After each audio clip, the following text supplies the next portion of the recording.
Ibu, Bapak, Saudari, dan Saudara yang terkasih di dalam Tuhan, marilah saat ini bersama kita merenungkan firman Tuhan di dalam renungan mingguan hari Jumat tanggal 23 September 2022. Kita akan bersama merenungkan sebuah tema, yaitu menerima dengan kerendahan hati. Sebelum kita merenungkan sabdanya, mari kita berdoa memohon pimpinan dari Tuhan. Mari kita berdoa.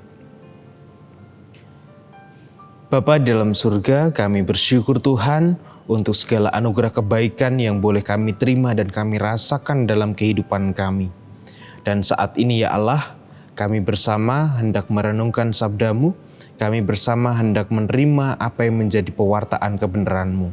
Berkatilah kami dan mampukanlah kami untuk tidak hanya menjadi pendengar, tetapi kami juga bersama-sama belajar untuk menjadi pelaku firman dalam kehidupan kami sehari-hari. Mampukanlah kami Tuhan di dalam segala keterbatasan dan kekurangan kami. Di dalam nama-Mu ya Allah, kami serahkan hidup dan kehidupan kami. Amin. Sabda Tuhan yang akan kita renungkan bersama pada saat ini tertulis di dalam surat Efesus pasalnya yang kedua, ayat 1 sampai dengan ayat yang ke-10. Surat Efesus pasal yang kedua, ayat 1 sampai dengan ayat yang ke-10. Satu perikop dengan judul Semuanya adalah kasih karunia. Demikian sabda Tuhan. Kamu dahulu sudah mati karena pelanggaran-pelanggaran dan dosa-dosamu. Kamu hidup di dalamnya karena kamu mengikuti jalan dunia ini. Karena kamu menaati penguasa kerajaan angkasa, yaitu roh yang sekarang sedang bekerja di antara orang-orang durhaka. Sebenarnya dahulu kami semua juga terhitung di antara mereka. Ketika kami hidup di dalam hawa nafsu daging dan menuruti kehendak daging dan pikiran kami yang jahat. Pada dasarnya kami adalah orang-orang yang harus dimurkai sama seperti mereka yang lain. Tetapi Allah yang kaya dengan rahmat oleh karena kasih-Nya yang besar yang dilimpahkannya kepada kita telah menghidupkan kita bersama-sama dengan Kristus.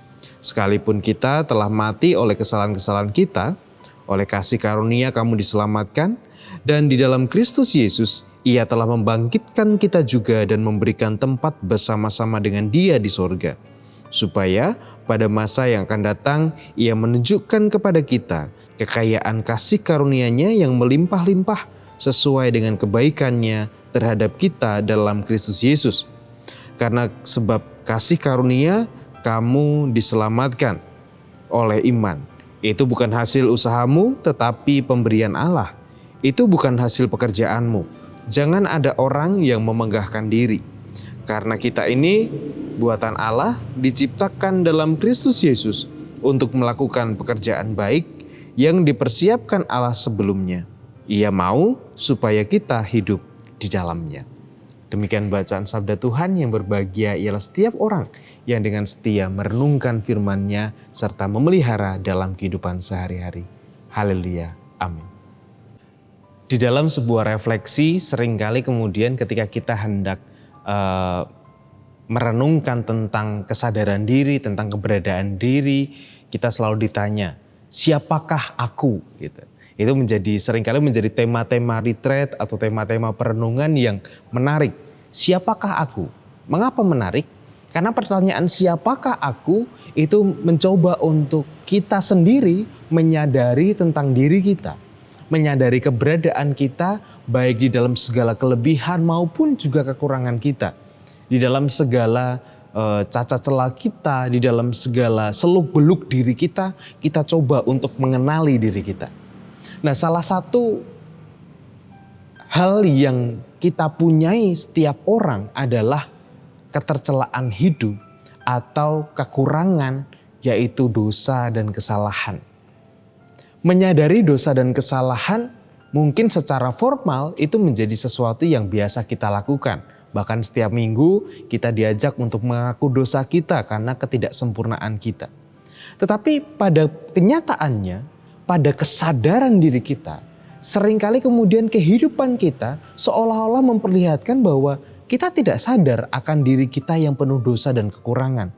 Kita merasanya seringkali adalah hidup kita ini benar, hidup kita ini baik, hidup kita ini tidak ada celahnya, hidup kita ini pokoknya full apik gitu. Itu yang seringkali muncul di dalam kehidupan kita. Nah, ibu bapak, saudari dan saudara yang terkasih di dalam Tuhan, di dalam teks yang kita baca saat ini, ada yang menarik ketika Paulus bagaimana ia merefleksikan dirinya. Ia dan teman-temannya mengatakan bahwa kami adalah bagian dari orang-orang yang juga berdosa. Kami adalah orang-orang yang harusnya dimurkai oleh Allah. Kami harusnya adalah orang-orang yang masuk bagian di mana orang-orang yang harus tidak diselamatkan, orang-orang yang harus mendapatkan hukuman dan lain sebagainya. Kesadaran inilah yang kemudian mencoba atau Paulus coba untuk kemudian ajarkan kepada kita. Baik itu di jemaat di Efesus maupun juga kita saat ini. Tentang kesadaran bahwa kita adalah orang berdosa dan orang yang juga banyak kesalahan. Lalu apa impactnya ketika kita sudah menyadari itu? Yang pertama adalah ketika kita sadar bahwa kita adalah orang yang berdosa, maka tidak ada alasan bagi kita untuk juga menerima orang lain di sekitar kita yang juga adalah orang yang berdosa. Seringkali yang menjadi masalah adalah ketika ada orang yang bersalah, ketika ada orang yang berdosa, kita seringkali memojokkan dia, kita mencap dia bahwa dia adalah orang yang paling hina.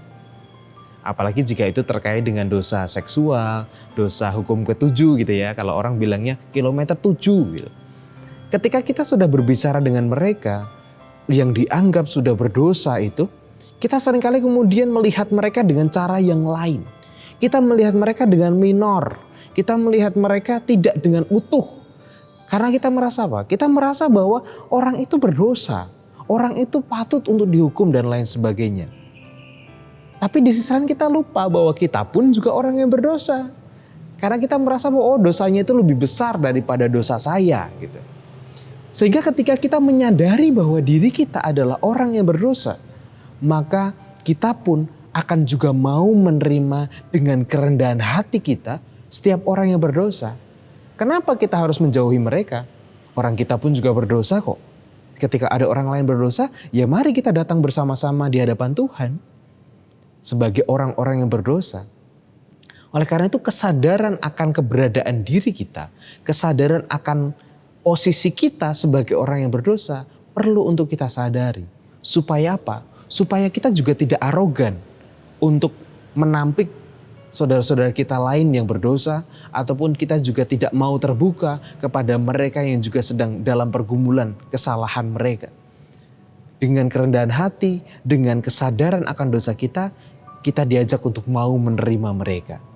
Lalu yang kedua, ketika kita menyadari bahwa diri kita adalah orang yang berdosa, maka kita akan bisa merasakan rahmat Allah, merasakan anugerah Allah dengan lebih luar biasa. Ada yang mengatakan bahwa orang yang bisa merasakan kebahagiaan adalah orang yang pernah merasakan penderitaan. Semakin dalam orang itu merasakan penderitaan, maka kebahagiaan yang ia rasakan akan jauh terasa luar biasa. Kenapa? Karena kita atau karena orang itu telah merasakan dulu penderitaan yang bahkan tidak ia bayangkan. Dan saat ini ketika ia mendapatkan kesukacitaan, ia akan merasakannya dengan luar biasa. Ia akan memaknainya dengan cara yang lebih. Demikian juga dengan kita. Ketika kita menyadari bahwa kita adalah orang yang berdosa, maka kita akan menerima anugerah itu dengan luar biasa. Sama seperti yang Paulus dan teman-temannya alami atau teman-temannya ini akui. Kami adalah orang berdosa, tapi karena kasih Allah yang begitu besar, kami merasakan sebagai orang-orang yang beruntung. Orang-orang yang terberkati, orang-orang yang diberikan anugerah. Tetapi bayangkan ketika kita merasa bahwa hidup kita baik kok. Hidup kita tidak berdosa, hidup kita kemudian baik-baik saja, kita sebagai orang yang baik, orang yang tidak punya kekurangan dan lain sebagainya. Maka ketika kita menyambut rahmat Allah, ya rasanya akan biasa saja, rasanya akan hambar saja. Ibaratnya kita makan ayam setiap hari, tiba-tiba hari berikutnya ada ayam lagi, ya udah terasa biasa saja. Tetapi ketika 6 hari kita makan dengan sambal saja gitu, sambal sama kerupuk, tiba-tiba di hari ke-7 kita makan ayam, rasanya akan berbeda. Sama seperti itulah tentang pentingnya kita untuk menyadari keberadaan diri kita. Siapa kita? Kita adalah orang-orang yang berdosa kok. Kita adalah orang-orang yang penuh dengan kekurangan juga. Kita adalah orang-orang yang penuh dengan ketercelaan. Oleh karena itu, ketika kita merasakan pengampunan, merasakan rahmat anugerah dari Allah, kita akan memaknainya dengan cara yang lebih di dalam kehidupan kita. Oleh karena itu penting untuk kita bisa menyadari siapa kita. Kita adalah orang-orang yang kekurangan juga, kita adalah orang-orang yang berdosa juga. Sehingga dengan kesadaran itu, kita bisa menerima orang lain yang juga hadir di sekitar kita dengan dosanya. Dan yang kedua, kita bisa merasakan rahmat Allah, merefleksikannya dan memaknainya dengan cara yang lebih di dalam kehidupan kita. Amin. Bapa kami yang bertahta di dalam kerajaan surga yang mulia, kami bersyukur ketika kami boleh Tuhan anugerahi dengan pengampunan, Tuhan boleh menyelamatkan kami, Tuhan boleh memberkati kami dengan anugerah yang begitu luar biasa. Tapi Tuhan, seringkali kami dengan arogan menerima berkat-Mu itu, menerima rahmat-Mu itu. Kami seringkali kurang menumbuhkan kesadaran akan diri kami bahwa kami juga adalah orang yang berdosa. Kami adalah orang yang juga penuh dengan kekurangan dan kesalahan. Sehingga di dalam memaknai rahmat-Mu itu, kami kurang memaknainya dengan lebih. Kami mungkin seringkali menganggap itu sebagai sesuatu yang biasa. Karena kami merasa diri kami baik, diri kami tidak berdosa, dan diri kami tidak salah. Dan juga ajarlah kami juga di dalam kesadaran kami akan keberdosaan kami, untuk kami juga bisa menerima orang lain yang juga melakukan kesalahan atau mengalami dosa, juga untuk menjadi bagian dari kami. Kami mau menerimanya juga dengan kerendahan hati. Tanpa untuk mengucilkan mereka dengan dasar bahwa kami adalah benar dan mereka ada salah. Karena kami merasa bahwa kami pun juga orang-orang yang bersalah dan orang-orang yang berdosa. Tolonglah kami Tuhan di dalam kami menyadari diri kami. Tolonglah kami di dalam kami menerima sesama kami. Dan tolonglah kami di dalam kami menyambut rahmat dan anugerah yang dari-Mu. Dan saat ini Tuhan kami juga berdoa, kami menyerahkan untuk saudara-saudara kami yang sedang bergumul dengan sakitnya Tuhan. Kami berdoa untuk saudara kami terkasih, Bapak dan Ibu Priyono, Ibu Ami Birowo, Ana Amoresa yang saat ini sedang dirawat di rumah sakit. Kami berdoa untuk Ibu Sri Utami Suprapto, Bapak Ngatimin, Bapak Budiantono, Bapak Cahyo Muntati, Bapak Wilson Siagian, Ibu Arjuni Prasetyorini, Bapak Saharun, Bapak Siswo Prayitno, Bapak Warsito Utomo, Ibu Endang Joko Triyono, Bapak Prayitno Hadi, dan juga saudara-saudara kami yang lainnya. Kiranya Tuhan yang hadir atas kehidupan saudara-saudara kami ini, di dalam setiap perjuangan mereka, di dalam setiap semangat mereka, untuk mereka bisa sembuh, untuk mereka menjalani setiap pengobatan dan proses pemulihan mereka.